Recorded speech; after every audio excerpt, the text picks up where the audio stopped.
আসসালামু আলাইকুম প্রিয় শিক্ষার্থীরা, আশা করি তোমরা সবাই ভালো আছো। আজকে আমি তোমাদের সামনে উপস্থিত হয়েছি একটি গ্রামাটিক্যাল পার্ট নিয়ে আলোচনা করার জন্য, যেটি অনেক ক্ষেত্রে ট্রান্সফরমেশন অফ সেন্টেন্স হিসেবে আসে, আমরা ভয়েস চেঞ্জ হিসেবে বলে থাকি। তো আমি একটু ভয়েস চেঞ্জটা একটু ভিন্ন প্রকৃতিভাবে তোমাদের সামনে নিয়ে আসতে চেষ্টা করতেছি। আমরা আসলে এগুলোর তেমন ডেফিনেশন আসে না, বেশিরভাগ ক্ষেত্রেই চেঞ্জিং ক্ষেত্রে আছে। তো আমি সেই আলোকেই তোমাদের সামনে তুলে ধরবো। প্রথমত আমরা জানি ভয়েস হচ্ছে দুই প্রকার, একটা হচ্ছে অ্যাক্টিভ ভয়েস আর একটা হচ্ছে প্যাসিভ ভয়েস।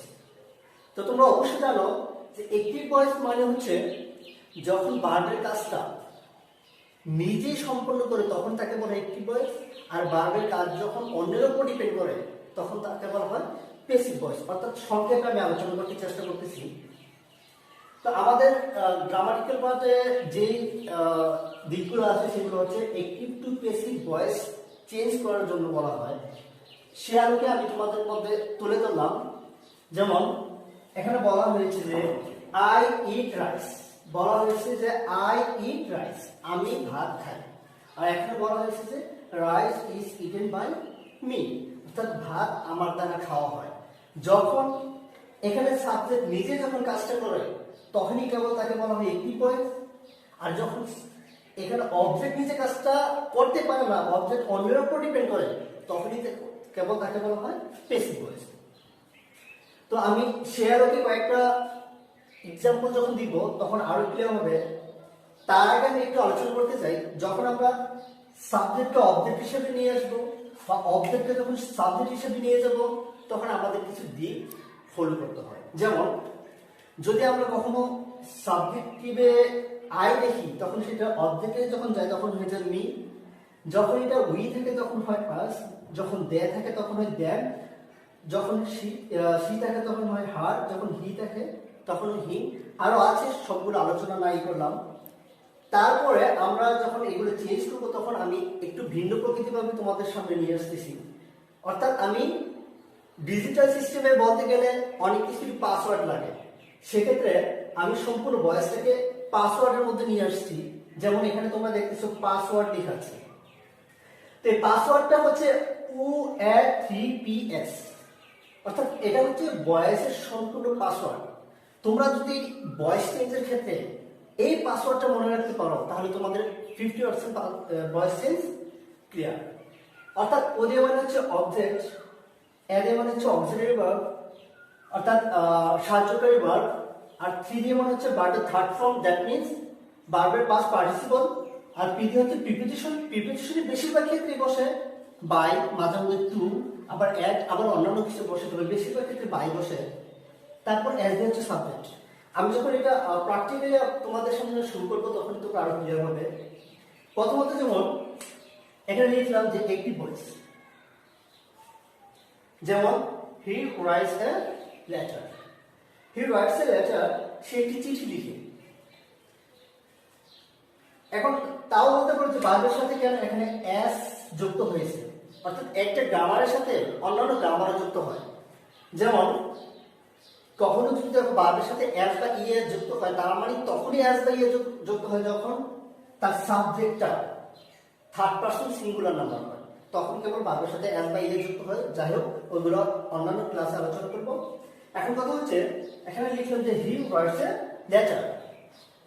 আবার যে পাসওয়ার্ডটা এখানে লেখা হয়েছে, এই পাসওয়ার্ডে বলা হয়েছে যে আমরা যখন ভয়েস চেঞ্জ করব তখন প্রথমে লিখবো অবজেক্ট, তারপর লিখবো অক্সিলারি ভার্ব, তারপর ভার্বের থার্ড ফর্ম, তারপর প্রিপোজিশন, তারপর সাবজেক্ট। দেখা যায় সেটা কাজ করে কিনা। যেমন আমি যখন অ্যাক্টিভ থেকে প্যাসিভে নিয়ে যাব, যেমন এটা হচ্ছে সাবজেক্ট, এটা হচ্ছে ভার্ব, আর এটা হচ্ছে অবজেক্ট। আমি যদি এই পাসওয়ার্ড আলোকে চেঞ্জ করি তাহলে হয় প্রথমে অবজেক্টকে আমি যখন নিয়ে আসবো তাহলে এ লেটার, তারপর অক্সিলারি ভার্ব। আমি অক্সিলারি ভার্বটা কিভাবে নিয়ে আসবো, যদি সেন্টেন্সটা প্রেজেন্ট ইনডিফিনিট হয় তখন অক্সিলারি ভার্ব হিসেবে আসবে এম, ইজ, আর। আর যদি পাস্ট ইনডিফিনিট হয় তাহলে আসবে ওয়াজ অথবা ওয়্যার, আর ফিউচার ইনডিফিনিট আসলে হবে শ্যাল বি অথবা উইল বি। যেহেতু এটা প্রেজেন্ট ইনডিফিনিট অর্থাৎ হি ওয়ার্কস লেটার, সেটা হচ্ছে প্রেজেন্ট ইনডিফিনিট ফর্ম, এর জন্য আমরা অক্সিলারি ভার্ব হিসেবে এম ইজ আর যে কোনো একটা নিয়ে আসবো। অর্থাৎ আরটা হয় বেশিরভাগ ক্ষেত্রে অর্থাৎ সবসময় প্লুরালের ফর্মের ক্ষেত্রে, আর হি এর সাথে সবসময় ইজ হয়। ওকে, প্রথমে লিখলাম এ লেটার অর্থাৎ ও নিয়ে আসলাম, অর্থাৎ অবজেক্ট নিয়ে আসলাম। তার পরবর্তীতে আছে এখানে যে অক্সিলারি ভার্ব, তার মানে যেহেতু প্রেজেন্ট ইনডিফিনিট টেন্স, এর জন্য অক্সিলারি ভার্ব হিসেবে ইজ নিয়ে আসলাম। যেহেতু আমাদের স্ট্রাকচার বলে দিয়েছে যে প্রেজেন্ট ইনডিফিনিট হলে ইজ আসবে। তার পরবর্তীতে বলছি কি ভার্বের থার্ড ফর্ম, তাহলে ওয়ার্ডস এর থার্ড ফর্ম হচ্ছে অর্থাৎ পাস্ট পার্টিসিপল ফর্ম হচ্ছে রিটেন। তার পরবর্তীতে বলা হয়েছে যে প্রিপোজিশন বসাতে হবে। আমরা বেশিরভাগ ক্ষেত্রে প্রিপোজিশন বসাবো বাই, অন্যান্য ক্ষেত্রে যখন আরো ডিপলি প্রবেশ করবো তখন আমরা টু ব্যবহার করবো, অ্যাড ব্যবহার করবো, উইথ ব্যবহার করবো, আর অন্যান্য কিছু ব্যবহার করলে আমরা পরবর্তীতে সেগুলো ক্লিয়ার করবো। তো আমি এখানে ভার্বের থার্ড ফর্ম দিলাম, একটা অক্সিলারি ভার্ব দিলাম, তাহলে প্রিপোজিশন হিসেবে আমি বাই বসালাম। তার পরবর্তীতে আসে সাবজেক্ট, এখানে সাবজেক্ট আছে কি, অবশ্যই এখানে বলা হয়েছে যদি কোথাও বি থাকে তাহলে সেটা অবজেক্টিভ ফর্ম হিসেবে হিম হবে, তাহলে এখানে অবজেক্টিভ ফর্ম হিসেবে হিম আসছে। তাহলে দেখা যাচ্ছে যে আমি যে পাসওয়ার্ডটা দিয়েছি সেই পাসওয়ার্ডের আলোকে আমার সম্পূর্ণ সেন্টেন্সের স্ট্রাকচারটা ক্লিয়ার হয়েছে। অর্থাৎ he writes a letter is written by him, অর্থাৎ সে একটি চিঠি লিখে, আর একটি চিঠি আমার দ্বারা লেখা হয়। যখন কোনো কিছু আমার দ্বারা লেখা হয়, যে জিনিসটা লেখা হয়েছে, যে কাজটা সম্পূর্ণ হয়েছে আমার দ্বারা, আমি হচ্ছে অ্যাক্টিভ ভয়েস, আর যে জিনিসটা করা হয়েছে সেটা হচ্ছে প্যাসিভ ভয়েস।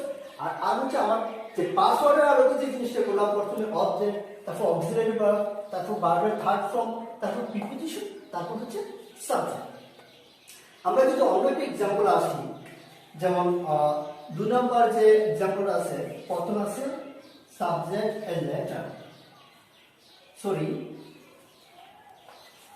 প্রথমে সাবজেক্ট হিসেবে আছে হি, তারপর আছে রোট, তারপর আছে এ লেটার।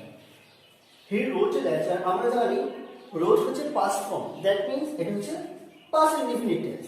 অর্থাৎ পাস্ট ইনডিফিনিট হচ্ছে একটা সাবজেক্ট থাকবে, ভার্বের পাস্ট ফর্ম থাকবে, তারপর অবজেক্ট থাকবে। ওকে, তাহলে হি রোট এ লেটার, তাহলে আমরা প্রথমে অবজেক্টকে নিয়ে আসবো, এ লেটার লিখে ফেলাম, এ লেটার। তারপর অক্সিলারি ভার্ব হিসেবে যখন আমি পাস্ট ফর্মের ক্ষেত্রে আনবো, তাহলে যদি এটা সিঙ্গুলার ফর্ম, এর জন্য নিয়ে আসলাম ওয়াজ। তাহলে এ লেটার ওয়াজ রোটের পাস্ট পার্টিসিপল ফর্ম, অর্থাৎ রাইটের পাস্ট পার্টিসিপল ফর্ম হচ্ছে রিটেন। তাহলে a letter was written by him, অর্থাৎ বাই হচ্ছে প্রিপোজিশন, হিম হচ্ছে সাবজেক্ট, অর্থাৎ সাবজেক্টকে আমরা অবজেক্ট হিসেবে নিয়ে নিয়েছি। অর্থাৎ সর্বশেষ সাবজেক্ট থেকে একজন সাবজেক্টটাকে আমি অবজেক্ট হিসেবে নিয়ে নিয়েছি, প্রথমে অবজেক্ট থাকে, অর্থাৎ অবজেক্টটাকে সাবজেক্ট হিসেবে নিয়ে নিয়েছি। দ্যাট মিন্স আমার যে পাসওয়ার্ডটা দেওয়া হচ্ছে সেই পাসওয়ার্ডের আলোকে দেখা গেছে যে আমার সম্পূর্ণ ভয়েস চেঞ্জে ক্লিয়ার হয়ে যাচ্ছে। তারপর যখন আমি পরবর্তীতে যে অংশটুকু আছে, অর্থাৎ থার্ড নাম্বার যে এক্সাম্পলটা, যেমন he will write a letter, he will write a letter, অবশ্যই সেটা দেখতেছো যে তোমরা ফিউচার ফর্ম, পৃথিবীতে যত জায়গায় উইল শ্যাল এই কথাগুলো থাকে, কারণ এটা অবশ্যই ফিউচার ফর্ম। এখন কথা হচ্ছে he will write a letter, সেটাও অবশ্যই ফিউচার ইনডিফিনিট। এখন ফিউচার ইনডিফিনিট ক্ষেত্রে ঠিক ওই রুলগুলোই ফলো করবো। প্রথমে আমরা অবজেক্টকে নিয়ে আসবো, যেমন অবজেক্ট আছে এ লেটার, আমি নিয়ে আসলাম এ লেটার। তার পরবর্তীতে আছে যদি আমার ফিউচার ইনডিফিনিট হয় তাহলে শ্যাল বি বা উইল বি, তাহলে এ লেটার সেটা অবশ্যই উইল বি আসে। তাহলে এ লেটার উইল বি, প্রথমে দিলাম আমরা অবজেক্ট, তার পরবর্তীতে দিলাম আমরা অক্সিলারি ভার্ব, তার পরবর্তীতে বলা হয়েছে যে ভার্বের থার্ড ফর্ম, অর্থাৎ রাইটের থার্ড ফর্ম হচ্ছে রিটেন। তার পরবর্তীতে বলা হয়েছে প্রিপোজিশন বসানো হবে, প্রিপোজিশন আমরা বাই বসাবো, কিছু কিছু ক্ষেত্রে টু বসাবো, অ্যাড বসাবো, অন্যান্যগুলো অন্য ক্ষেত্রে বোঝাবো। এখানে আমরা যেহেতু বাই দিয়ে কাজগুলো করছি সেজন্য প্রিপোজিশন বসানো। সর্বশেষ আছে সাবজেক্ট, অর্থাৎ হি এর অবজেক্টিভ ফর্ম হচ্ছে হি।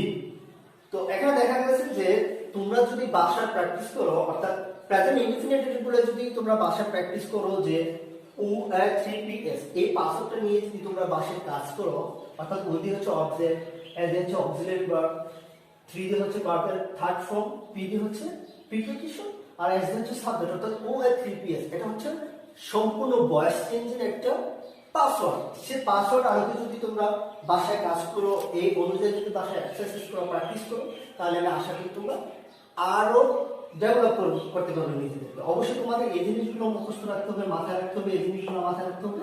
আর পরবর্তীতে present continuous, past continuous, future continuous ওগুলো নিয়ে আমরা নেক্সট ক্লাসে আলোচনা করব।